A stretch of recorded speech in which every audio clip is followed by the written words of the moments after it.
శాసన మండలిలో మాట్లాడిన తరువాత అసెంబ్లీ ముందున్న గన్ పార్క్ కు వెళ్లి అమరవీరుల స్తూపం దగ్గర నివాళులర్పించారు కవిత. ఇక్కడ కూడా బీఆర్ఎస్ పై మరోసారి విరుచుకుపడ్డారు. ఉద్యమకారులకు ఆ పార్టీలో చోటు లేదన్నారు. రాష్ట్ర ఏర్పాటు తర్వాత ఉద్యమ ద్రోహులంతా బీఆర్ఎస్ లో చేరారని ఫైర్ అయ్యారు. అధికారం వచ్చాక ఉద్యమ ద్రోహులను నెత్తిన పెట్టుకున్నారని విమర్శించారు. ఇక 10 ఏళ్ల బీఆర్ఎస్ పాలనలో ఇరిగేషన్పై లక్షల కోట్లు ఖర్చు చేశారని, అయినా అదనంగా 1 ఎకరం పారలేదన్నారు కవిత. తనలాంటి ఒకరిద్దరు మినహా మహిళలకు ఆ పార్టీలో చోటు లేదన్నారు. వచ్చే ఎన్నికల్లో జాగృతి పార్టీ పోటీ చేస్తుందని, ఖచ్చితంగా రాజకీయ శక్తిగా అవతరిస్తామని చెప్పారు. అత్యంత అవమానకరంగా తనను పార్టీ నుంచి బయటకు పంపారని మండిపడ్డారు కవిత.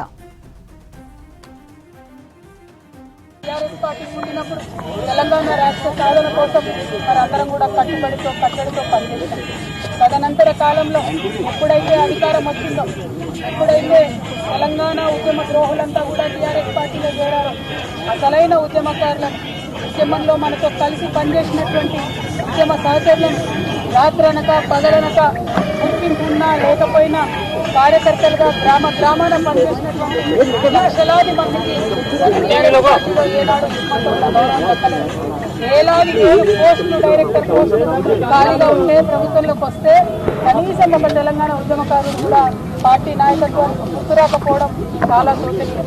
తెలంగాణ ఉద్యమంలో వేలాది మంది ఆడబిడ్డలు పాల్గొంటే నాలుగంటే ఒకరికి తప్పితే అవకాశాలు వేరే రాకపోవడం దారుణం. అవకాశాలు వచ్చిన నాలాంటి ఒకరిద్దరిని కూడా చిత్రహింసలు పెట్టి, నానా విధాలుగా కట్టడిలు చేసి, నానా విధాలుగా అవమానం చేసి, రాజకీయంగా ఎదురకుండా చేసి, తప్పకుండా తెలంగాణ జాగృతి ఒక పార్టీగా ఎదుగుతుంది, పొలిటికల్ పార్టీగా ఎదుగుతుంది. ఈ పార్టీ మరి తెలంగాణ ప్రజల పక్షాన నిలబడి పనిచేస్తుందని కూడా ఈ సందర్భంగా నేను తెలియజేస్తా ఉన్నాను. మరి పార్టీ ఎప్పుడు ఏంది, విధి విధానాలు ఏందన్న అన్ని చిన్న చిన్న సాంకేతిక అంశాలు. కానీ రాబోయే అసెంబ్లీ ఎన్నికలలో తెలంగాణ ప్రజల పక్షాన నిలబడి పోటీ చేయడానికి, నిలబడి వారి యొక్క హక్కులను కాపాడడానికి, ప్రజల పక్షాన పనిచేయడానికి తెలంగాణ జాగృతి ఒక శక్తిగా ఖచ్చితంగా చట్టసభల్లో తిరిగి అడుగు పెడుతుందనే విషయాన్ని ఎటువంటి అనుమానం లేకుండా నేను ఇవాళ తెలియజేస్తా ఉన్నాను. నేను ఆహ్వానం పలుకుతా ఉన్నాను మా లెఫ్ట్ పార్టీ సోదరులకు, మావోయిస్ట్ సింపథైజర్లకు, మావోయిస్టులకు, ఎవరైతే మనుగడ సాగించలేకపోతా ఉన్నారో, ఎవరైతే కొత్త రాజకీయ శక్తులు రావాలి ఈ రాష్ట్రంలో ఆలోచిస్తున్నారో, ఎవరైతే ప్రజాస్వామ్యబద్ధంగా పనిచేసే పార్టీలు రావాలనుకుంటున్నారో రండి. ఒక ఆడబిడ్డగా నేను ముందడుగేస్తున్నా, నాకు మద్దతు ఇవ్వండి. నేను మా విద్యార్థి లోకాన్ని పిలుస్తా ఉన్నా, ఇంతవరకు ఫీజు రియంబర్స్మెంట్ రాని మీరు పిడికిలు బిగించండి, జాగృతిలో చేరండి, పోరాటం చేయండి. మా నిరుద్యోగ యువకులకు నేను పిలిపిస్తా ఉన్నా, మీకు ఒక కొత్త రాజకీయ వేదిక వస్తుంది. మీ పక్షాన నిలబడి కొట్లాడడానికి, ఉపాధి అవకాశాలు కల్పించడానికి, మీకోసం పనిచేయడానికి ఒక కొత్త రాజకీయ వేదిక ఈ రాష్ట్రంలో రాబోతా ఉంది.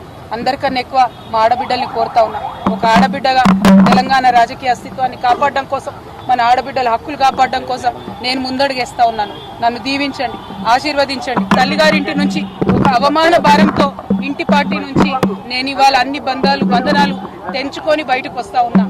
కేవలం నా ఆత్మగౌరవం కోసం జరుగుతున్న పోరాటం ఇది. నాలాగా తెలంగాణ ఆడబిడ్డలందరికీ కూడా రేషం ఎక్కువ.